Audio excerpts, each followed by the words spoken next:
This quick video, this is basically to do with The Last of Us 2. By the way, I didn't buy the game. One of my best mates bought the game, and we were staying over at his shop. It's one of the things we used to do all the time.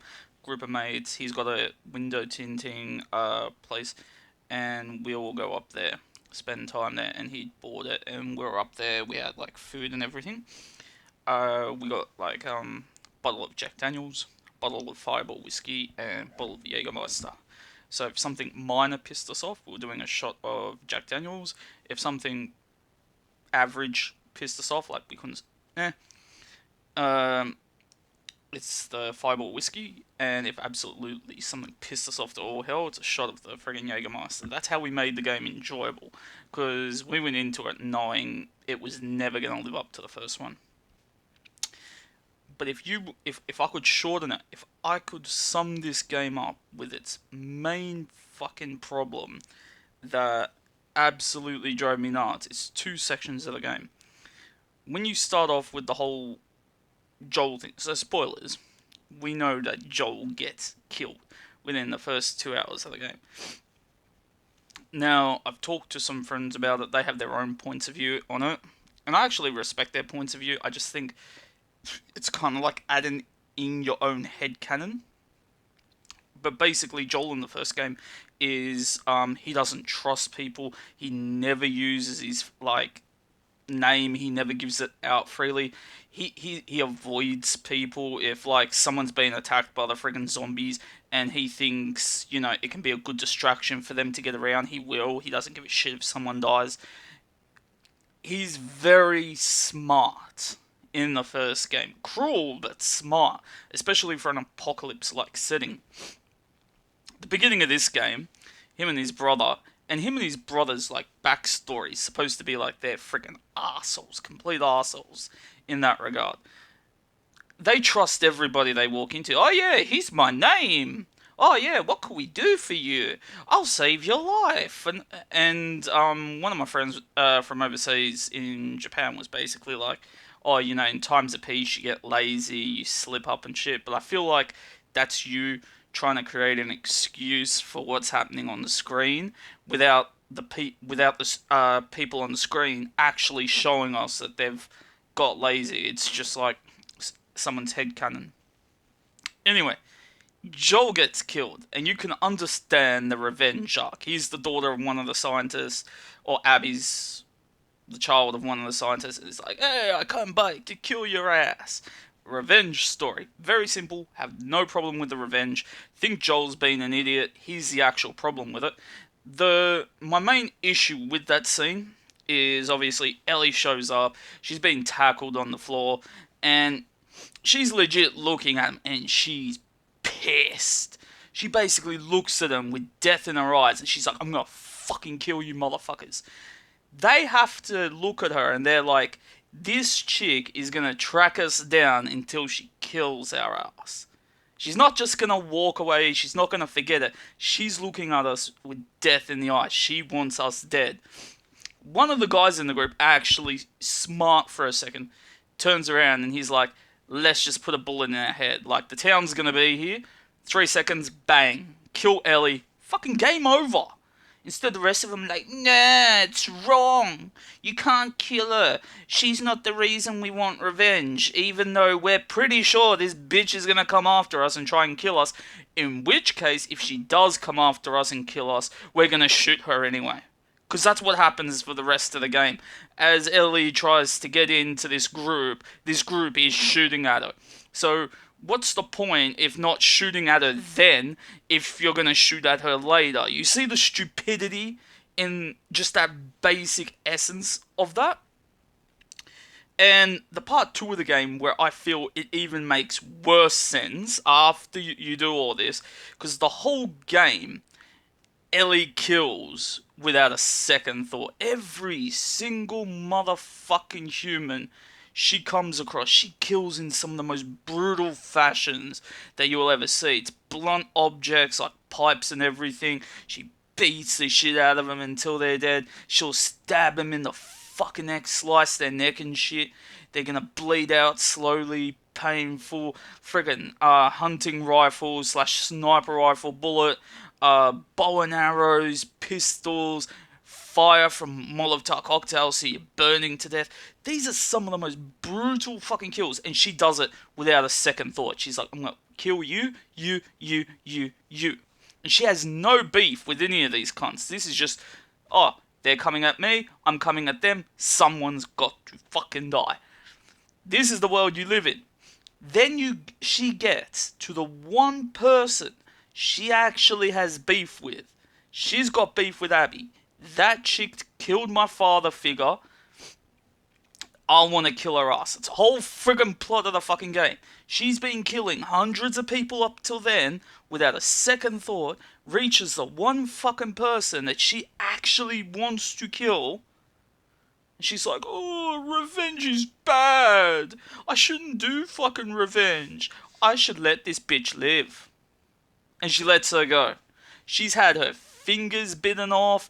You know, both of them are bleeding to shit. It looks like she's got broken ribs. The other girl, Abby's fucked up as well. And it's just like, you let Abby go. You forgive this bitch to end the cycle of revenge, but you've killed hundreds of fucking people up till now without a second fucking thought. And all because of a 5-second flashback of Joel playing the guitar like a retard. And then after that, you get the most confusing scene. Like, honestly, the first time we saw it, and we're seeing this whole flashback shit with Ellie and Joel, we legit thought the whole fucking game was a dream.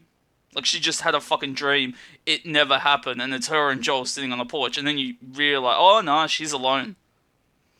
And it's just like, if they do The Last of Us 3, do the prequel.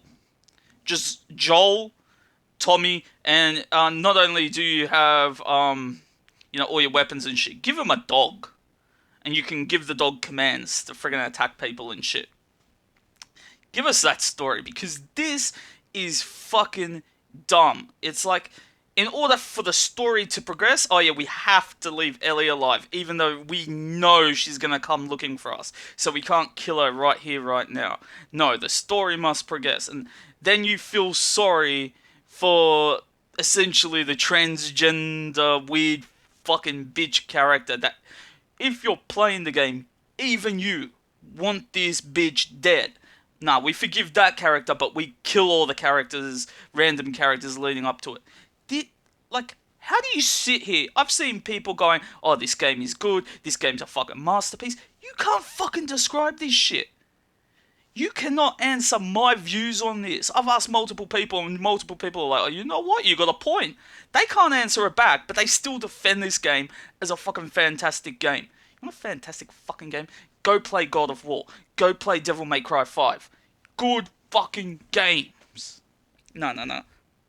This is supposedly a fucking masterpiece. This is a piece of garbage.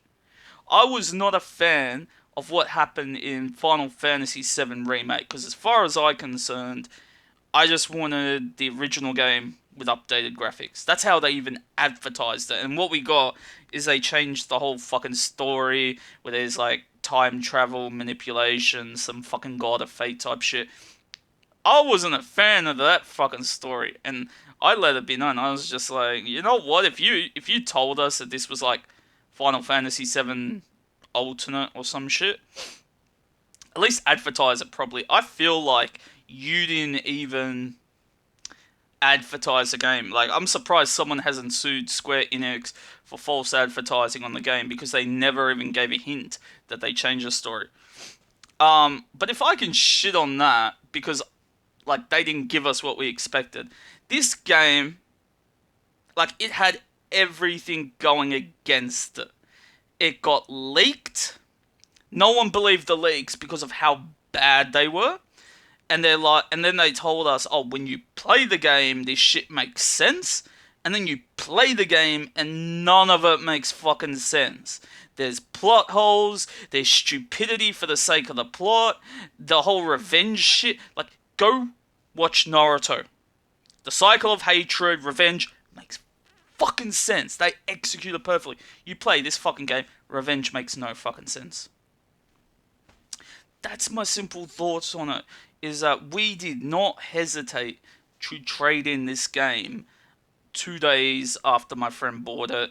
And after we traded in at EB Games, we basically got the full refund because the game's in perfect condition. And he transferred the full refund to Ghost of Tsushima, which we're both getting a copy of, and we're both very looking forward to that game. And it's got nothing to do with the sex or gender of the character. You basically either get to play a prideful samurai or a stealthy arsehole assassin. That's all we give a shit about. It's fucking badass. Like, I wouldn't even care. Like, if they advertised Ghost of Tsushima and you could play as a female samurai, which there weren't, like that's the thing. Historically, there's no female samurai. Like, it's not even sexist. It's just historical fucking data. But yeah, looking forward to that game. That's my point of view on The Last of Us 2. That's why it's a piece of shit. It has nothing to do with the graphics. It's got nothing to do with the fucking music. It's got the same gunplay. It's got improved melee combat. It's got all that going for it. But the story is so fucking dumb. That's my issue with it. And that's why, like, when you buy a story-based game where it's only single player, that's the problem. If you can't sell the story, you fucked up your entire game.